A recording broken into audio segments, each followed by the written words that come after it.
Hello everyone, this is day 2 of 7.4 lesson dealing with law of sines and law of cosines. Today we're going to talk about the special cases that kind of can come up with law of sines and law of cosines, and there's only one case where this can happen, and this is called the ambiguous case. It also only happens when you have a side-to-side angle relationship given to you. So as we can say is that if the relationship that I give you or provide to you ends up being an ass, then that's the case we're going to end up using, or a side-side angle relationship. It's the only time where we'll have an ambiguous case. And so today we're going to talk about how this situation happens and what it looks like graphically and what that does to help you solve. So for example, to get us started here, I'm given the measures for triangle 1 using law of sines and cosines. Is this a valid triangle? So I want to know, first of all, can a triangle be created between the side lengths 5, 7, and 7.5? Also, with the angles respectively 40 degrees, 64.1, and 75.9. So a couple of things we want to make sure we think about is, does the two smaller sides, are they greater than the third side? So 5 plus 7, is that greater than 7.5? If that is true, then we know we can make a triangle at least with these side lengths. We also want to make sure that angle 1, 2, and 3, all of those add up to be 180 degrees. Those are the first two things you should check, just kind of mentally, just to make sure, hey, does this make sense? So now, since we're using the law of sines, we're going to go sine of 40 over 5 is equal to sine of 64.1, ignore that there, over 7 is equal to sine of 75.9 all over 7.5. So if this is going to be a valid solution, then anytime we cross multiply this ratio here has to equal this ratio, which has to equal this ratio. So the easiest way to check them, check the first two, cross multiply. Make sure that the decimals when you cross multiply end up being equal. So you're going to go 7 sine of 40, making sure that is equivalent to 5 sine of 64.1. If those are equal, which in this case they both end up being equal to each other, because 5 times the sine of 64.1 is equal to 4.49. And when you respectively do the same thing on your calculator, you get 4.49. So those values multiplied together are equal. And then the second scenario, we need to make sure that that third side makes sense. So we're just going to take another one of them and compare them. Cross multiply respectively, take 7.5 times 64.1 and 7 times 75, sine of 75.9. So this times that, this times that. Since they're equal, we can verify that yes, this is a triangle. So we're just basically doing a lot of calculator work based on law of sines to make this a valid triangle. Now if you look at triangle 2, same scenario. Make sure that these three add up to 180 degrees and that the two smaller sides, 5 plus 3.2, is greater than 7. And we do get 7.2, so 7.2 is greater than 7. So yes, those sides can create a triangle. These could be the corresponding angles as long as they add up to 180 degrees. So again, same scenario, we're going to go sine of 40 divided by 5 is equal to sine of 115.9 over 7,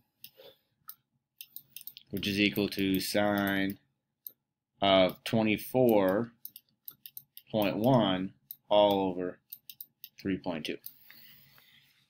So again, we're going to pick our side up. We're going to make sure that when we cross multiply these two, 7 times the sine of 40, we already know is 4.49. So 7 sine of 40 from our previous problem, we know is 4.49. Now we just want to make sure that 5 times sine of 115.9, so 5 sine of 115.9 is equivalent. And when you type in 5 times the sine of 115.9, we do get 4.498, which is the same thing we get here. So since these two equivalent, these two sides are proportional. And now we do the same. So we check the first and the second, we check the second and the third, taking 3.2 times 115.9, 7 times 24.1, and realize that when we do cross multiply those two, we do get a triangle. So yes, a valid triangle here and a valid triangle here. So now that we've done that problem, I really want you to kind of look at here. I want you to compare triangle 1 and triangle 2. So far, if you look at, I've given you some overlap. If you notice, B and B were the same, 5 and 5 were the same. So I'm giving you a side length here, a side length here, and a side length here, and a side length here. And then I'm providing you one side angle that has not changed or been deviated. So in this case, I'm giving you a side-side angle relationship. So when we do that, and we end up trying to find B here, if I just said, here's your side lengths, let's find the triangle. Let's just draw a triangle here. We know, oh boy, that was ugly. How about we delete that and redo that part. So let's go purple here. So we're looking for angle B. So we go sine of 40 over 5 is going to equal the sine of B over 7. So like we did in 7.2 or 7.4 day 1, we solve for this angle, we get 5 sine of B is equal to 7 sine of 40. And then we solve for sine of B and we get sine of B is equal to 7 sine of 40 divided by 5, and we get 0.8999.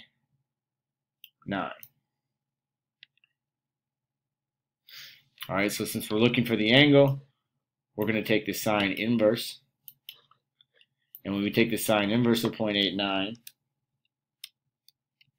we get a measure of 64.1 degrees. So this is the angle for angle B. If we look back, that 64.1 should look very familiar. In fact, it was the angle that was provided to you in triangle 1. Now, just let's double check if we did this. If we punch sine of 64.1 in the calculator, what should we get out?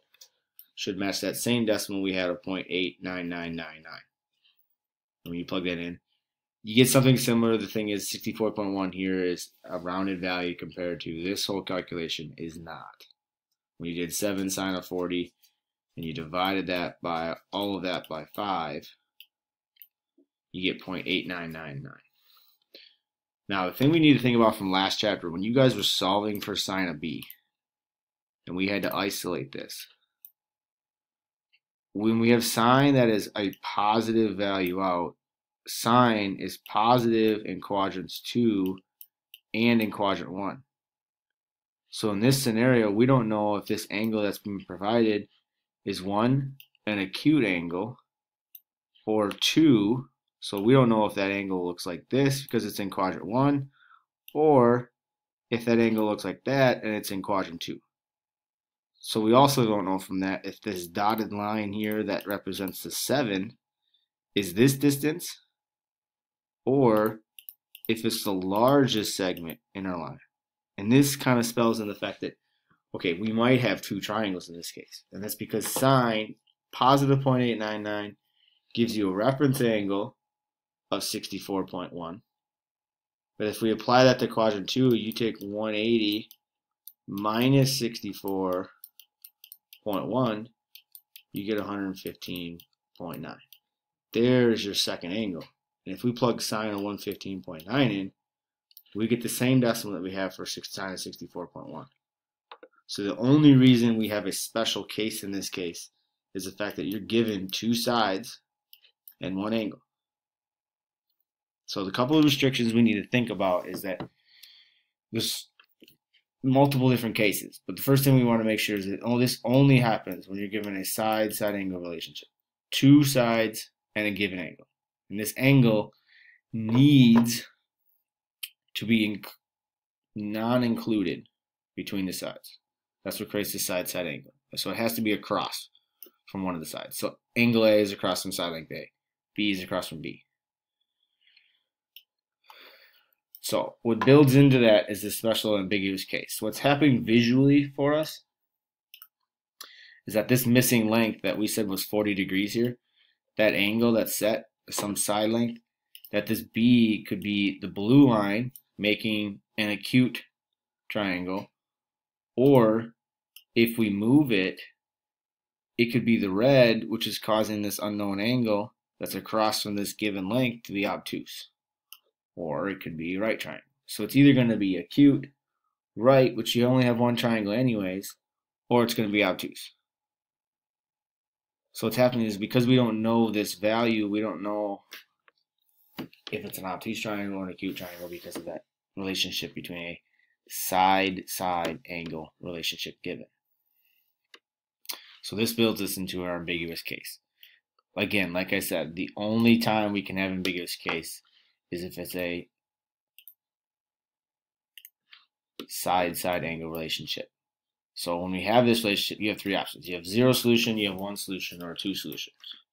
So we created kind of what the process or procedure you kind of want to follow. The first thing you want to know is this a law of sines or a law of cosines question? In other words, am I given the relationship for a law of cosines? If I give you three sides, then it's a law of cosines. There's no ambiguous case. You're done. Taken care of. You're doing law of cosines.